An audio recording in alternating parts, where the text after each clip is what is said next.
tape. That's all right. So put it under my foot. Probably. Whatever. Yeah. Sorry. Whatever it takes to get it done. Yeah. We good, Chris? You just get to do this. Oh, no. Better at 10 we're a.m. waiting. than 10 p.m., right? Right? Yeah, honestly. Are you guys ready? Wait, papers.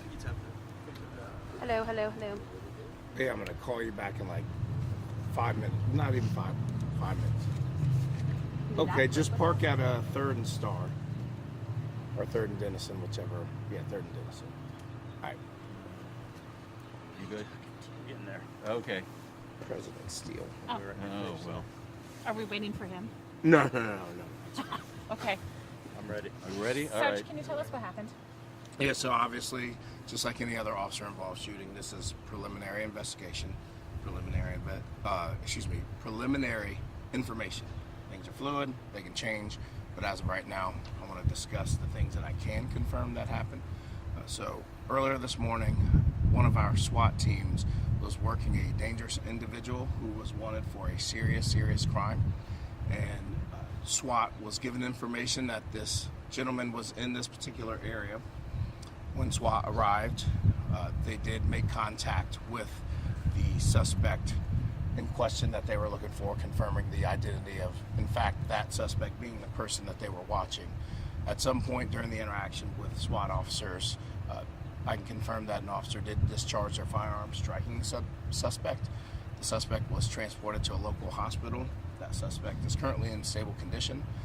Thankfully, no officers were injured. No one in the public was injured, but it's important to know, obviously, given this is an unusual area where we do not see a lot of crime, we just want to reassure the public that this is a safe, contained situation and there's no longer a threat to the public. Were any Can you say what guns that recovered crime off of was? the suspect? I can confirm that there was a firearm recovered from the scene that obviously was not the police firearm. So, like I said, it's still early. We're working through that, but I can confirm we did recover a firearm. Would the You said what he suspect was out of wanted Toledo? for?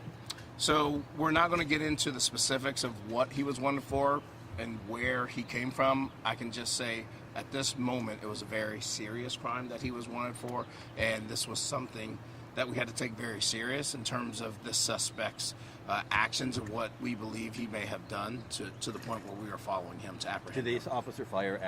this suspect fire at other officers? So I can confirm that yes, at least one SWAT officer did discharge their firearm, striking the suspect. Beyond that, I can't get into the specifics since we're still in the initial stages. Can't say an exchange of gunfire between the suspect? Unclear at this point if there was an actual exchange of gunfire. Chief Bryant was here, Assistant Chief Potts, a lot of important people in CPD. That doesn't always happen. Can you say why they were here? Well, quite simply, it's daytime. You know, this is operational hours for all of important bosses.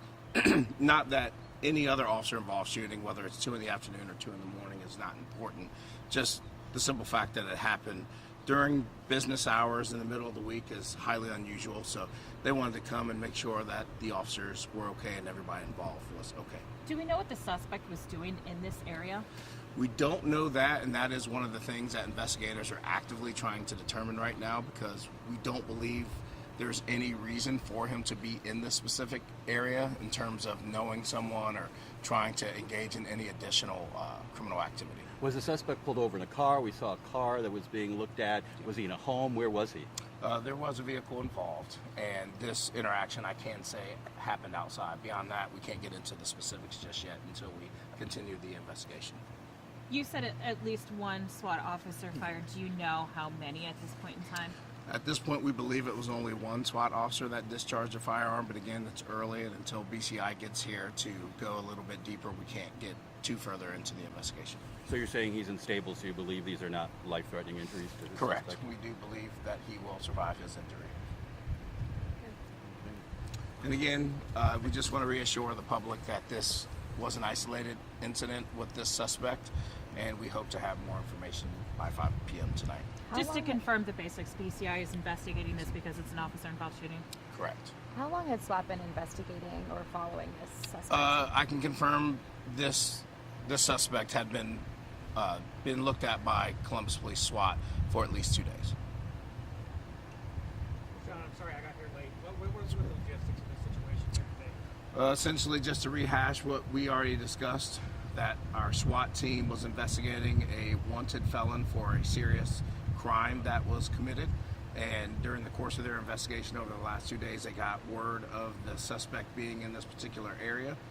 The SWAT officers then saw the suspect in this particular area. We can confirm that at least one SWAT officer discharged their firearm, striking the suspect. The suspect was transported to a local hospital in stable condition. He's expected to survive his injuries, an adult male. And as we continue to investigate this, we'll have more information hopefully by 5 p.m. And this individual they're looking for out of Toledo, you're saying you're not sure if it's him, or you can confirm that it is not him? So we're not confirming exactly who the suspect is or where he is from or what the charges are, because again, we're still in the initial stages of this investigation, but hopefully by 5 p.m. we'll have more information to discuss. Thank you. Thank you. Do you know when you'll be able to give us another update? I know you just said yeah. before I 5 assume p.m. you'll be here but- for a while. Yeah, Okay. I'm here. We're here. But you won't have anything before noon, right? Well, We're good till Yeah, noon? this is What time is What it? time is it now? 11:32. Oh, I thought it was like closer. Yeah. As you know, I had to Yeah, there come in was from a- home. a healthy exchange between myself and investigators to make sure we explain what's happening. appreciate it. It's important. Yeah. More And important than I Command think Post they. isn't here yet, though. It is not, which is highly unusual, especially Yeah. Hello, Rod. for this time of day. Oh, what time did the shooting happen? Like right at 10? before 10, Sorry. Let me I look should have asked you before that I. on camera. Let me ask. Oh, sorry. Look before I make any assumptions. It was. When did it come in? Let's see. It came in at 9:58 a.m. But let me double check and see when it actually was aired on the radio. Let me see. Yeah, it was like 10 o'clock. So was his arrest warrant out of the Columbus jurisdiction? That I can't confirm because I really don't know. And you just found out about him yesterday, or the day before? And what- At least 2 days that we've Okay. been investigating. It could be more, could be less, but I know at least, well, not less. And you got information that he was in town here? Was it in these It wasn't like a apartments? regular warrant that they just were looking for something? Correct. You went to the top level.